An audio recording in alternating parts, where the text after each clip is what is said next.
Hey, welcome. My name is Shelby. If I haven't met you yet, welcome to the gathering. We're excited that you are here with us today. We have a lot of stuff going on. As you can see, like Jesse pointed out a couple times, like we had this amazing kid VIP section, which was awesome. We had middle school kicking off and starting again. They're back there right now. We've got high school meeting at my house tonight. So if you are a high school student or you know a high school student, come to my house. 210 Darien Drive. You can write that down. Don't look at Google. It won't pull up in the Google map. But we're going to go to my house, have a bonfire, and celebrate a Chiefs victory here in just a little bit. So, really? Wow. Okay. We have a ton of stuff. We got student ministry kicking up, or going back this week. We're going to the Coweta County Fair. So if you know middle or high school student, sign up online. We'd love to take them to the fair. A lot of stuff going on. I was talking to a friend of mine last week, and we were just talking about how crazy things have been. We've kind of been operating in this fashion for about 2 months now, which is really cool. But we were thinking back like the beginning of summer, the very first Sunday that we kind of met, it was kind of like a rush Sunday. We were pushed into the situation, and we met at this community center called Freeman Sasser in Sonoya, and it was like standing room only. People were kind of overflowed. It was just amazing and really felt love. And we just started talking like, all right, well, we can't meet here every week, so God, please give us a space. Give us some place to meet, and we're really broke, like even more so than you would think. And so give us a cheap space, and God just put people in our lives, in the community of the gatherings lives, and they gave us this space right here. And this has been amazing, and it's just been cool to think about, like, God has given us this space, even though, like, the cafeteria is not like the best place on earth. I mean, I went to Macintosh, so that's one problem in and of itself. But God has been doing some really cool things, and it's been cool just to look back on 2 months and say, man, God has been doing something awesome. And we don't know if this is going to be our long-term spot. We don't know that, but we have ideas, and we think that we have some ideas about that. So I say all that to say this. This Wednesday at 6:30 to 7:30, we're going to meet together, and we're going to talk about the future of the gathering. It's going to be at 6:30 to 7:30 at I-58. If you can't make it, we're going to live stream it too. But it's a good chance to kind of just wrestle with what are we going to be? Where are we going to be in 1 year? Where are we going to be in 3 years? Not physically, but just us as a movement. Where are we going to be 1 year, 3 years, 10 years down the road? So check it out. 6:30, 7:30 at I-58. Cool. All right. I'm also excited about today because this is my first day back. My wife and I, we were gone for 2 weeks. We celebrated our 10-year anniversary. Woo-woo! And Emily's back there hiding.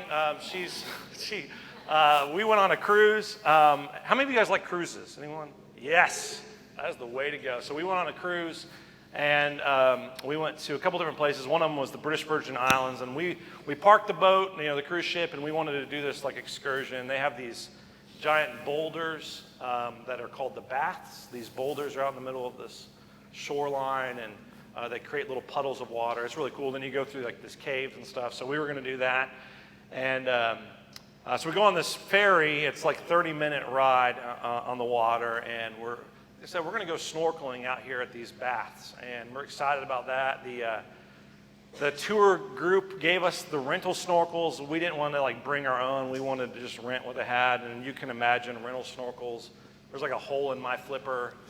There's eye crust in the goggles. Like it was, I think they clean them. I don't know. But we got to the part where like they're handing them out, and I'm looking at mine, examining it. Then I look over to the people next to me, and the people next to me, they've got their own snorkel gear. They're bringing out like their own stuff that they got from Academy Sports, and they've got their own bags, they've got their own wetsuits, like they look the part. And I decided in that moment, no matter what we do at this spot where we're snorkeling, I'm going to chase these people. I'm going to go after them because I want to be as cool as they are.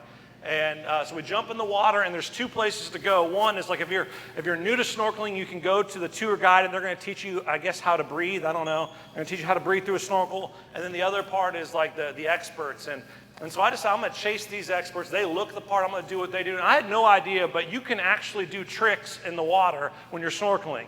And these guys were doing like backflips. They were like going way underwater. And I'm just watching like, man, this looks easy. And so I can do all this without a snorkel. I can do it with a snorkel. And I dove underwater about 20 feet. And I came back up.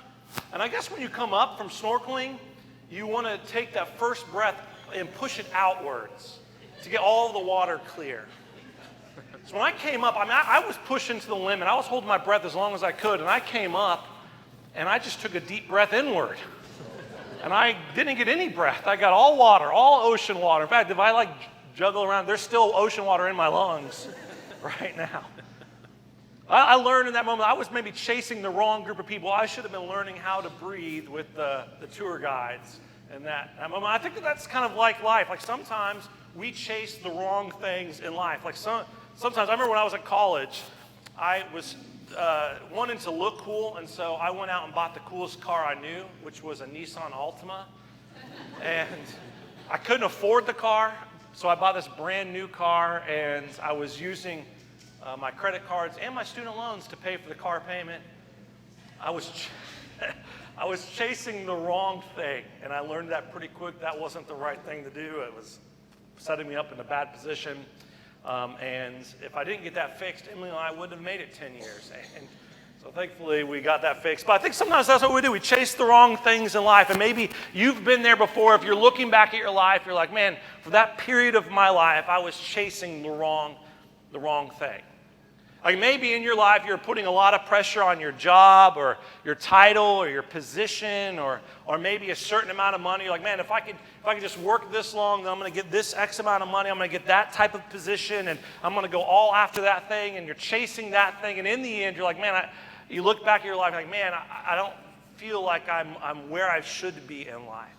Or maybe if you're a student, like you've come into this place, and the things that you're chasing is like to be the best baseball player, the best football player, best soccer player, like the most popular person, or maybe you've come in and the things that you're subconsciously, you're not outright doing it, but subconsciously chasing is likes on social media or just comfort.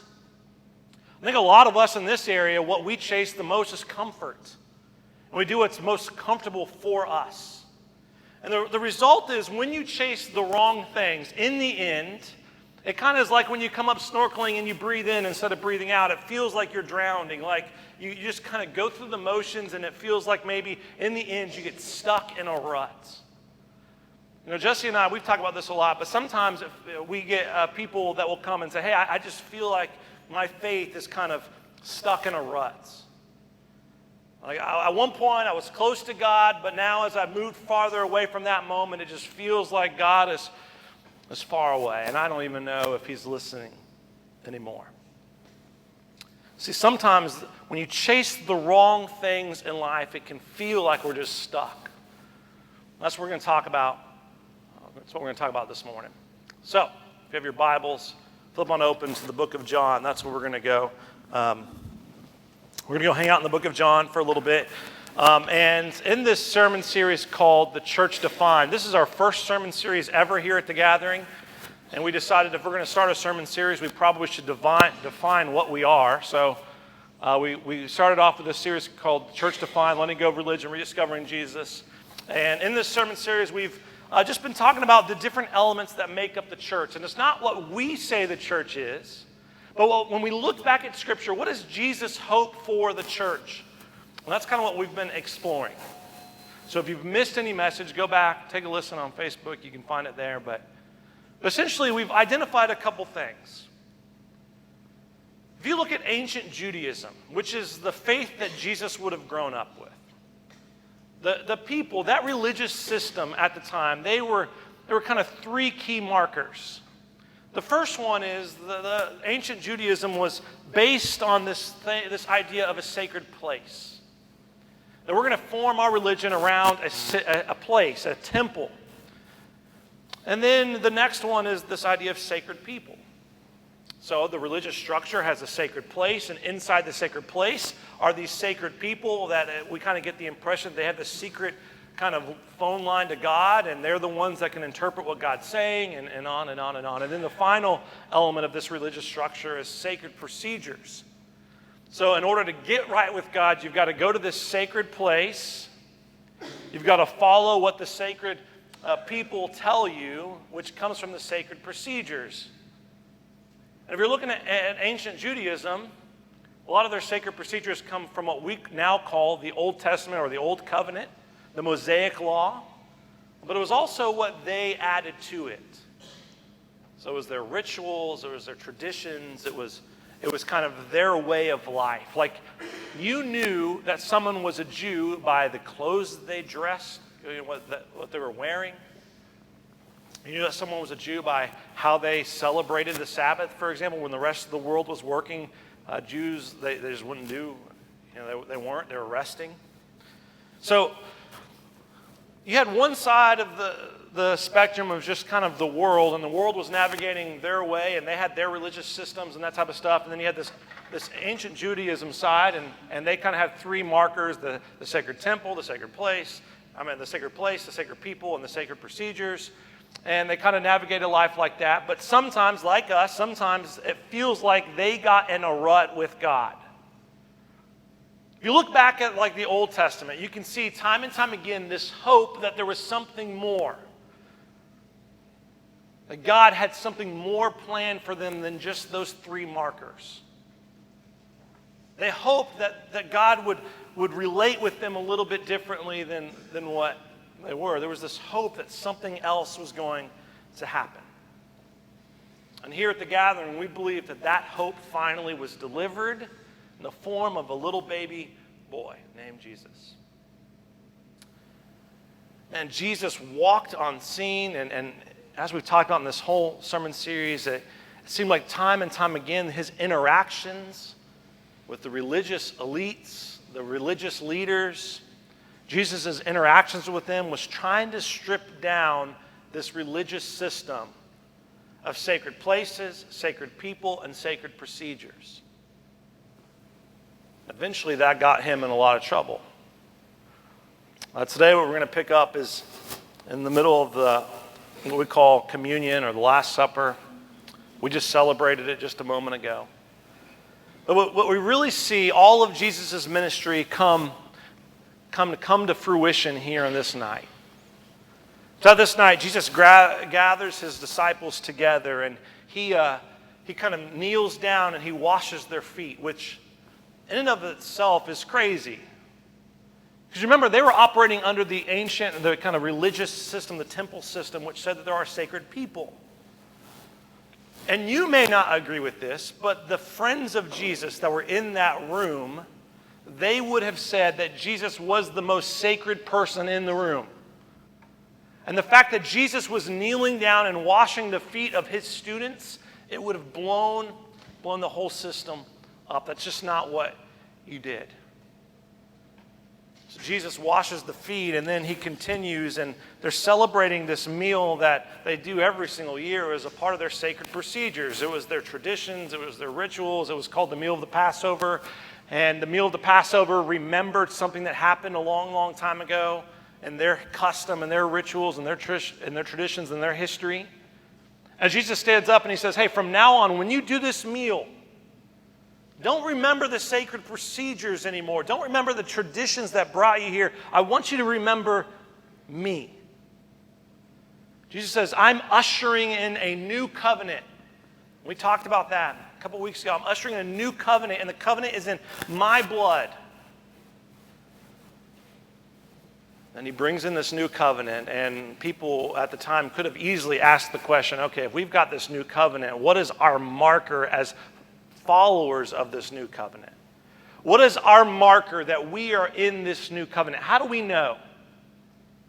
You know, if it's not sacred places, it's not sacred people, it's not sacred procedures, how do we know that we are in this new covenant?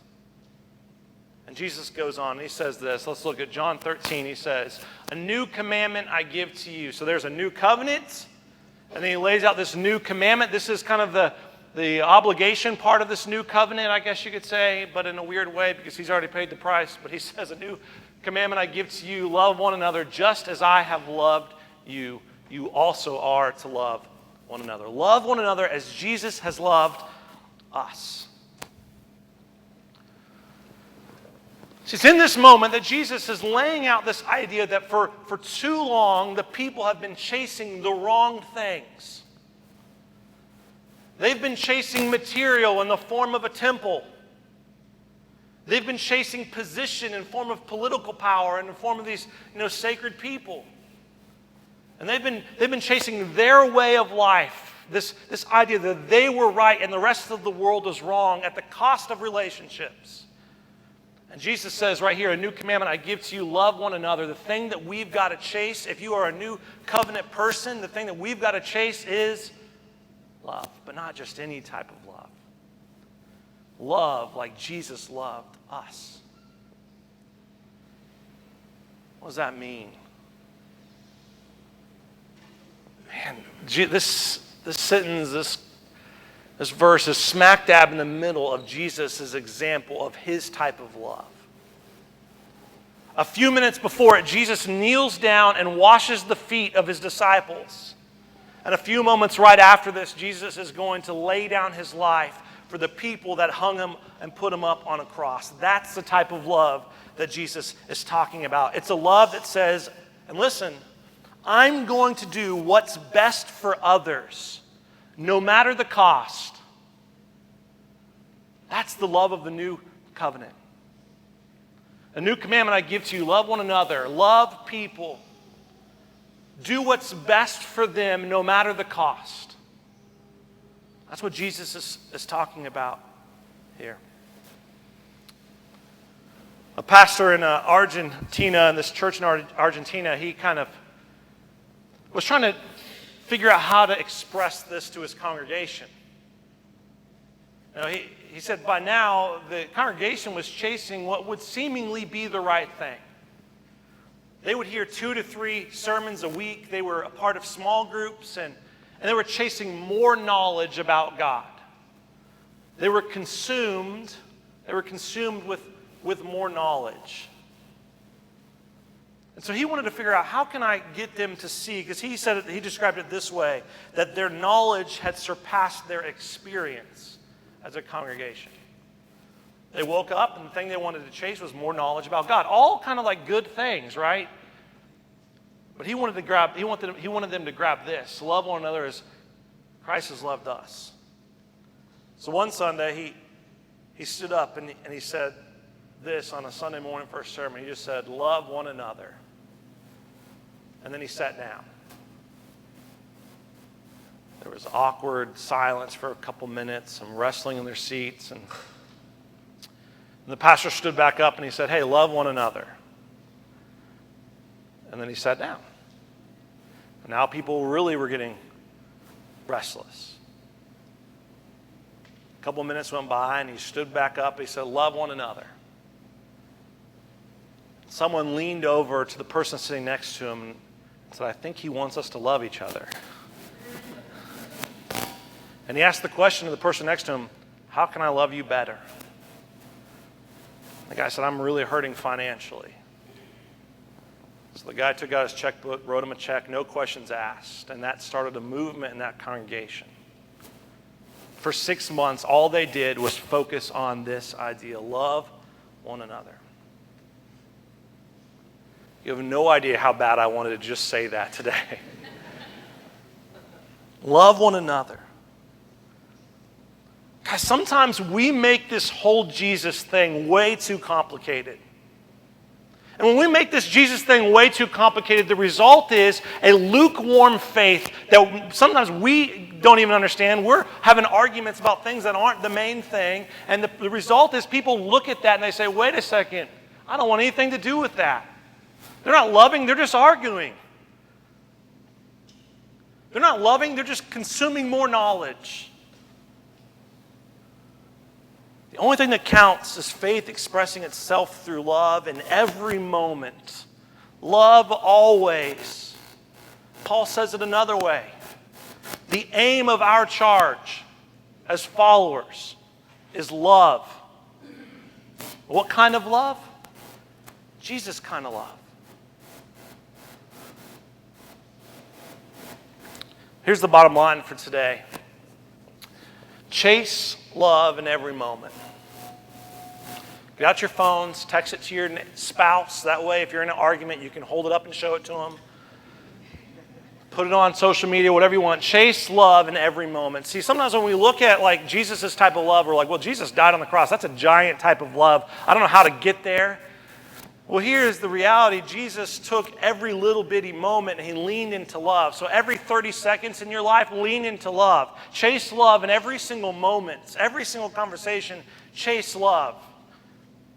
Lean into that thing.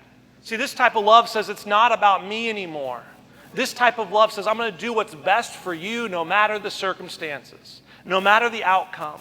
I'm going to do what's best for you. Chase love in every moment. That's what we want to be about here at the gathering. And one of the things we're going to talk about on Wednesday night is our purpose at the gathering is to bring heaven here now. Heaven here now, and that's a lofty goal, but you can't bring heaven here now unless we start to chase love in every moment. That's what we hope to be known for. Which brings us to the second part of that verse. John 13. He says, love one another as I have loved you. And at the end he says, by this, all people will know that you are my disciples. How will they know? By this, all people will know that you are my disciples if you have a really big bank account. By this, all people will know that you're my disciples by how often you pray. By this, all people will know that you're my disciples by how many Bible studies you do. By this, all people will know that you're my disciples by what position in life that you have in your job. By this, all people will know that you're my disciples by how many hours a week you work at your job. By this, no, none of all of that, none of that. By this, all people will know that you're my disciples if you have love for one another. Guys, that's what we want to be known about here at the gathering. We want the community to look at us and say, man, by this, I know they are disciples of Jesus, not because of some great sermon, not because of the space that they're in, not because of some great worship song, but because we love this community in a way that the world has never seen. That's our hope. So my question for you today is this. How are you known? How are you known? How are you known to the people around you? When you get home today, talk to your spouse, someone that you trust, and ask them, how am I known as a spouse? Is it one that doesn't have a lot of patience? Are you the spouse that's consumed with your job? Are you the spouse that's worrying a lot? Are you the spouse that's consumed with themselves? Or are you the spouse that's known by your love? How are you known? How are you known at your work? How are you known as a boss? How are you known? Here's a good one. How are you known? How is your car known on the road? Too far across the line. How are you known? How are you known in all elements of your life? Because in all of those elements and all of those moments, the thing that we need to do as new covenant followers is lean into love, to chase love time and time again. Love one another as Jesus loved us. I think that's a grand statement. The message from today could easily be, well, I've got to try harder to love more. That is not the message today. The message today is to really lean into Jesus. See, we can only love the Jesus way if you believe what Jesus has already done for you is true. That's what makes us different than everyone else. He doesn't say love just and be nice to people. He says, love as I have loved you. So the question is, do you really believe that Jesus paid the price to make you new? Do you really believe that when Jesus left, he gave you something so much better? It's his spirit that's living inside of you so that, not that you can have 2 dogs and 3 kids and a house. He gave you his spirit so that you can change the world through feeling empowered and loving people in a way that the world has never seen. Man, let's focus on that. And the doctrine, the songs, all that stuff is going to figure itself out. Let's just take every single moment and love each other a little bit better. Let's do it like Jesus did it. Because the truth is, the only reason we're standing here today and talking about this guy named Jesus is because he loved like no other. And that's our hope. I'm going to pray, and then They're going to sing another song, and I'll be up front. If you just want to talk or you want to pray, I'll kind of like hide in the corner, so no judgment. But I'll be up here if you want to talk or pray, or you can just you can go lay down on the ground. I wouldn't recommend it, but you could go lay down on the ground back there. You could put your arm around your neighbor, love each other. That's a good start. We're going to sing a song, and I just would challenge you to really reflect in your heart, like, do you believe this truth that you, because of Jesus, is a new son and daughter? It's not anything that you can do. It's not about like God's going to love you more if you love other people more. It's like your bank account is overflowing with love. Do you just want to consume all of that love, or do you want to pour it out to others to show other people a glimpse of the love that you have already received? Let's pray. Hey, God, we love you. Thank you for loving us. God, if we're being honest today, there are times in our lives whether we think about something or our actions do something or our words say something that just aren't loving your people. And God, we come today and we're just like, man, give us your eyes. Give us your heart. So when we see people that have hurt us, when we see our enemies in life, when we see the people that we don't know even in life, we don't just see them as kind of objects in our way. We see them how you see them, which is a son and daughter. God, you left, and we know this is true. You left and gave us your Spirit so that we could change the world through your type of love. We want that to be true in our lives. For anyone in this room that's wrestling with who Jesus is, may the thing that settles in their soul this morning, more than anything, is that Jesus, and because of Jesus, you, God, are just complete love.